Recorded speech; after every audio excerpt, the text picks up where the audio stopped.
Of course, part of that you would have seen yesterday, the vote in the National Assembly, our MPs voting to cut our diplomatic relationship with Israel. But the final decision is actually up to government and, I suppose, probably cabinet or the president. So it is technically possible that there's still some relationship with Israel in some form. Roland, Henwood's a lecturer in the Department of Political Sciences at the University of Pretoria. Roland, good afternoon to you, and thank you for your time. We see the issue of Israel in Gaza, Israel in Palestine. It's a huge issue in our society, in our politics. And I suppose some of the reason for that is obvious. The apartheid analogy of our history and the way Israel treats Palestinians, I mean, the analogy is almost perfect. But why does this issue have such a power in our politics? Good afternoon, Stephen. I think it speaks to many of the divisions that underlie South African society. On the one hand, yes, there's the apartheid analogy, but there's also a very powerful historical dimension in a sense of a shared destiny, a shared experience, and a shared history in the context of the ANC and associated organizations that share that history.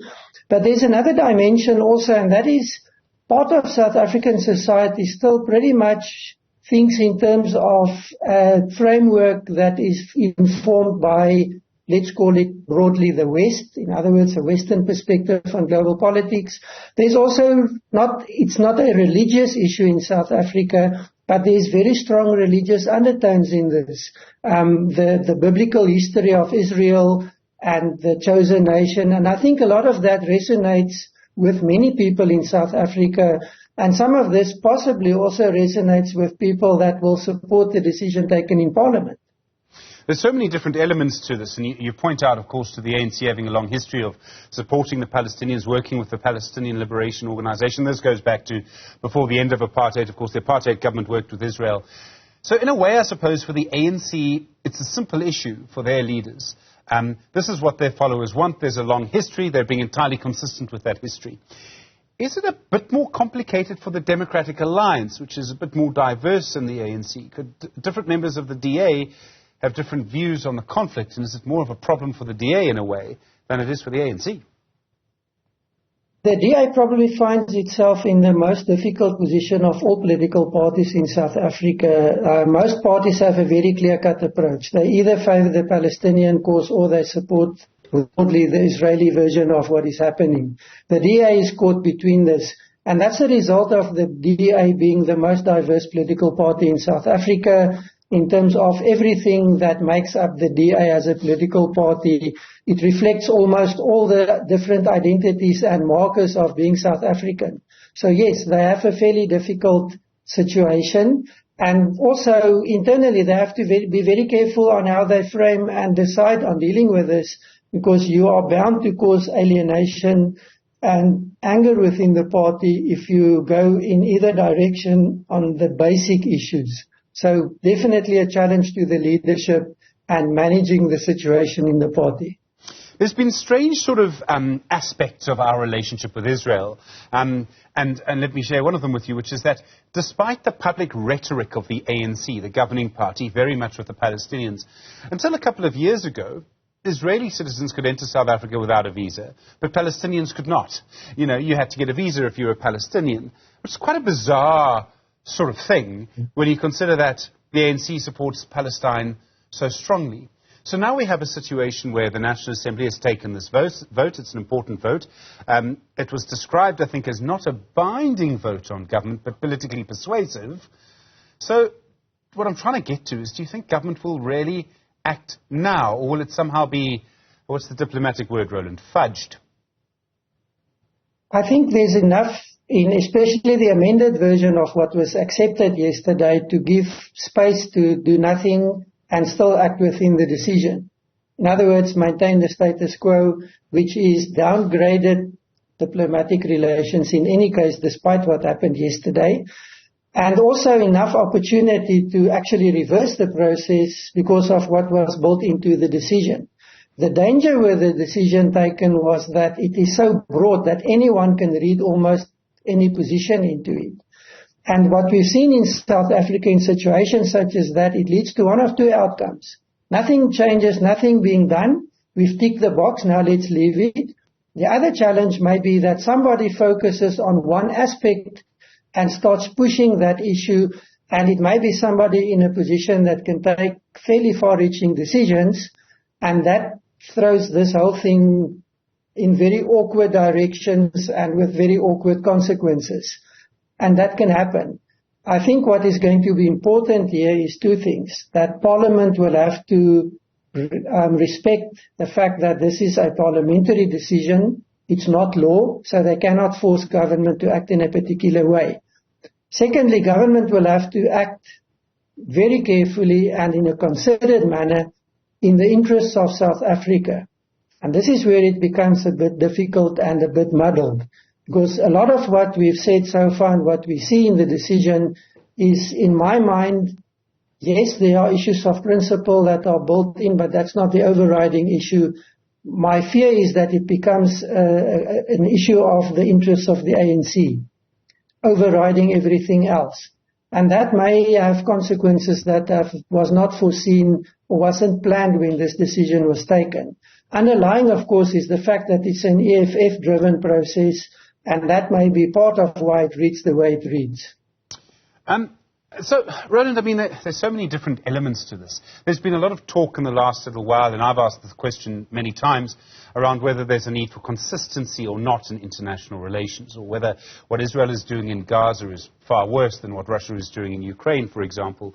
But it seems to me that the ANC support for the Palestinians is very much a reflection of a long-held, consistent position, and it's a position held by the members of the ANC, and has been for years.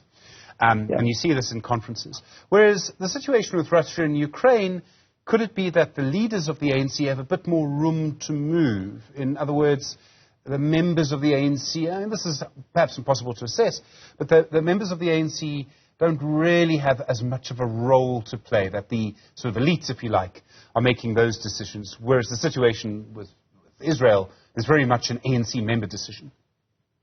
I think the Palestinian cause resonates to more people in the ANC. The Russian one, not really. The people who had that close and direct engagement with Russia are fairly old people at this stage. Yes, they're in leadership positions, but they're a small group of people.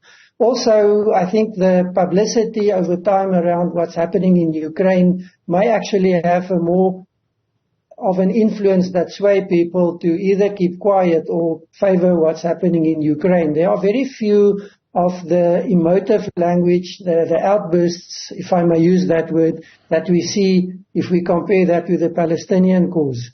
What is interesting here is that, of course, South Africa has gone further than any of the neighboring states of Israel in how they deal with the Palestinian issue, and in a way on the demands that they make.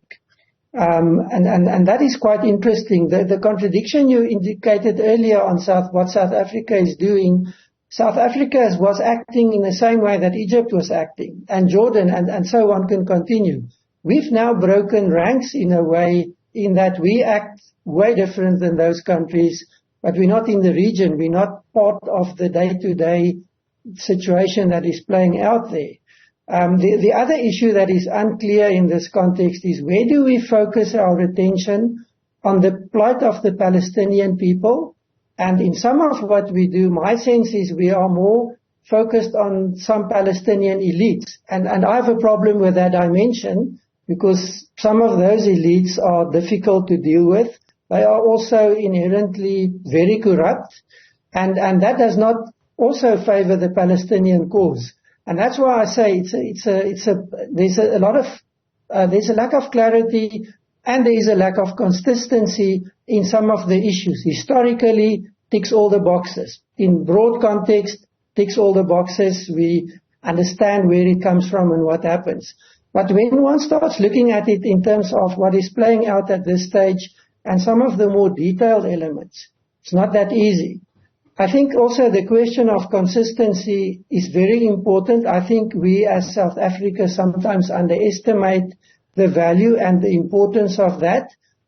I want to make two comments. Firstly, we cannot become captive to the idea of consistency and predictability. Important guidelines, but as a sovereign country, we have the right and we have to be able to act differently if it is necessary. However, the questions that I think one should look at and the grounding of the decision around the handling of the Israeli-Palestinian issue is, how are we going to deal with what's happening in Sudan? How have we dealt with what happened in Zimbabwe? And so one can continue with the list. And then it becomes a bit more difficult, and it becomes it becomes difficult to imagine where we will be going next. And the issue comes back to, what are your underlying values? Are you consistent? Or are you taking emotional decisions or symbolic decisions in the interest of a very small elite or specific interest group in South Africa? Sure. And there are no clear indications of those. Lots more to look at. Just the situation on the ground, Roland, in Gaza, Israel now agreeing with Hamas to this 4-day ceasefire. The obvious question is, do you think the ceasefire will hold? Could it be extended beyond 4 days? And you're into this awful maths of extending days of a ceasefire for hostages, for human lives. So it's human lives for human lives. Could it be the beginning of some kind of peace to this round of the conflict? I think one must hope that it is the beginning, because clearly this cannot continue. I mean, what is happening in Gaza is unimaginable in a way. I mean, we see pictures, but you don't experience that. And of course, it goes beyond all the options of what a government can and is supposed to do. It's a piecemeal approach. It's a very difficult one from a moral perspective to get your head around. You have 4 days, you have 50 people to be released on one side, 150 on the other side. You have a trade-off in terms of 8 being released. And then for every 10 hostages that you release, you can add another day. Maybe there's a method in that. It calms down the situation gradually on the ground. Also important, and we must not underestimate on both sides of this, is to get the population to accept what is happening, because there's a lot of hatred that's being loosened. There's a lot of clamoring for revenge. And that, of course, makes it very difficult. And in the case of Netanyahu, you're dealing with a thoroughly delegitimized prime minister. So this may be awkward from where we're looking at the situation, but it may actually make sense in that you gradually calm down the situation and try and achieve some semblance of normality. And that may open the door for further concrete agreements, because this must come to an end. It cannot continue like this. Roland, Henwood, thank you very much indeed. We've had a long conversation, so much more to talk about. I really do appreciate the time.